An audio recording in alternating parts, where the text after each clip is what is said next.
Finlandiya kelgan o'zbeklardan tajriba bo'lishamiz.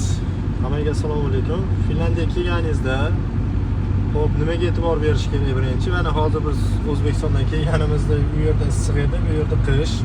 Biz yengilroq kiyimliroq kelib qo'yibmiz. Agar sizni ham bahorgi sezonga chaqirgan bo'lsa, iloji boricha issiqroq narsa olib keling, issiqroq naski. Endi bu yerda ham olsa bo'ladi.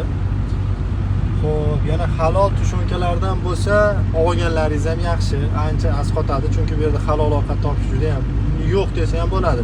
Chunki biz o'zimiz Orolda yashaymiz. Hozir eng yaqin magazingacha 10 kilometrdan sal uzoqroq.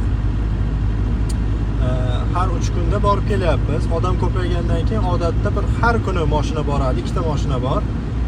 Xo'p, lekin halol ovqat yo'q.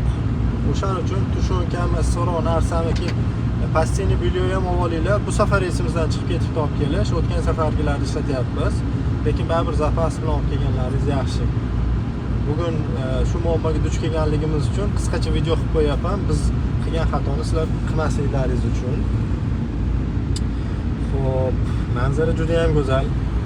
Kecha soat 11-12 da uxlasak ham, ertalab soat 5 da ko'z ochilyapti avtomatik. Toza havo, kislorodga boyligi uchun.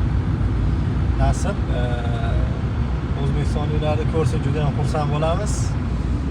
Hammaga omad, Finlandiyada ko'rishguncha hammaga.